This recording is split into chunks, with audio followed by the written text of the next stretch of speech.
ഇന്നത്തെ കഥ ഒരു പാൻ ഇന്ത്യൻ വാഴക്കൂട്ടങ്ങളുടെ പുതിയ ചില വിക്രിയകളാണ്. എപ്പോഴും നമ്മൾ സംസാരിക്കാറുള്ളതാണ് വാഴക്കൂട്ടങ്ങൾ അല്ലെങ്കിൽ കല്യാൺ ചൗബയുടെ നേതൃത്വത്തിലുള്ള ഈ വാഴക്കൂട്ടങ്ങൾ കാട്ടിക്കൂട്ടുന്ന കാര്യങ്ങൾ. കഴിഞ്ഞ ദിവസം പ്രസ് കോൺഫറൻസിൽ വന്നിട്ട് പറഞ്ഞ മണ്ടത്തരങ്ങളും വിടുവായുത്തരങ്ങളും ഒക്കെ കേട്ടതാണ്. കുറേ നാളുകളായിട്ട് അത് കേട്ടുകൊണ്ട് ഇരിക്കുന്ന കാര്യങ്ങളാണ്. ഇനി അതിലേക്കൊന്നും പോകുന്നില്ല. എന്താണെങ്കിലും ഏറ്റവും ലേറ്റസ്റ്റ് ആയിട്ട് സംഭവിച്ചിട്ടുള്ള ഒരു കാര്യം പറയാം. മുമ്പ് ജ്യോതിഷന് എന്താ പറയുക കൊടുത്ത പണത്തിൻ്റെ സംഭവങ്ങളൊക്കെ നമ്മൾ സംസാരിച്ചിട്ടുള്ളതാണ്.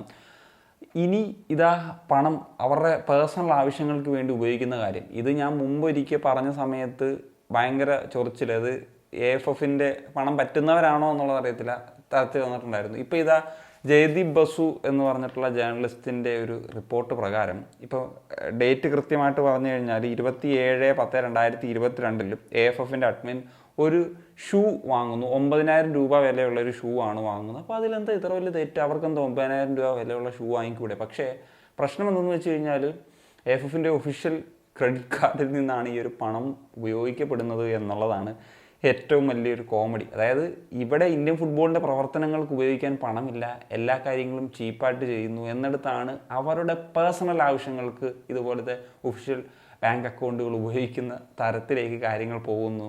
എന്താണ് ഇവിടെ പറയേണ്ടത്? ഇതിപ്പം പുറത്തു വന്നൊരു കാര്യം മാത്രമാണ്. ഇതിനേക്കാൾ എത്രയോ മടങ്ങ് കാര്യങ്ങൾ ഇതിൻ്റെ മേലോട്ടുള്ള ആളുകൾ പലരും ഉപയോഗിക്കുന്നുണ്ട് എന്നുള്ളതാണ്. അടുത്തത് ഒരു MOU ആയിട്ട് ബന്ധപ്പെട്ടതാണ്. കാഫ എന്ന് പറഞ്ഞ ഫെഡറേഷൻ, അതായത് സബ് കോൺഫെഡറേഷനാണ്.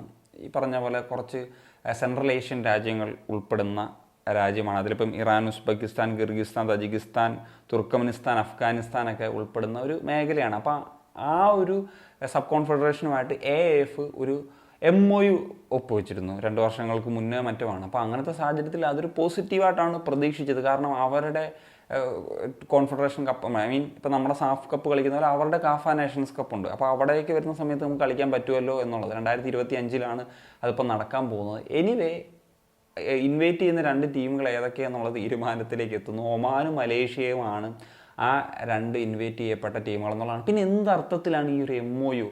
എന്തിനാണ് ആളുകളെ പറ്റിക്കുന്നതിൻ്റെ പുതിയ പേരാണോ MOU? കാരണം മുമ്പ് സൗദിയായിട്ടൊരു MOU ഉണ്ടായിരുന്നു. അതിൻ്റെ പേരിൽ സൗദി അറേബ്യയിൽ പോയി സന്തോഷ് ട്രോഫി കളിച്ചു. എന്തിനാണ് എന്നുള്ളത് അറിയത്തില്ല. ഈ MOU ഇങ്ങനെയുള്ള കാര്യങ്ങളൊക്കെ വരുമ്പോൾ എന്തെങ്കിലും തരത്തിൽ പ്രയോജനമുള്ള രൂപത്തിലാകണ്ടേ? ഇതൊക്കെയാണ് കോമഡി. എന്തുകൊണ്ട് വാഴ എന്ന് ഇവരെ വീണ്ടും വീണ്ടും വിളിക്കേണ്ടി വരുന്നു എന്നുള്ളതിൻ്റെ ഓരോ പ്രൂഫുമാണ് അവർ ഓരോ ദിനങ്ങളിൽ നമുക്ക് തന്നുകൊണ്ടിരിക്കുന്നത്. That's it guys. അപ്പോൾ നിങ്ങളുടെ ഒപ്പീനിയൻസ് കമ്പോസർ സനിയ.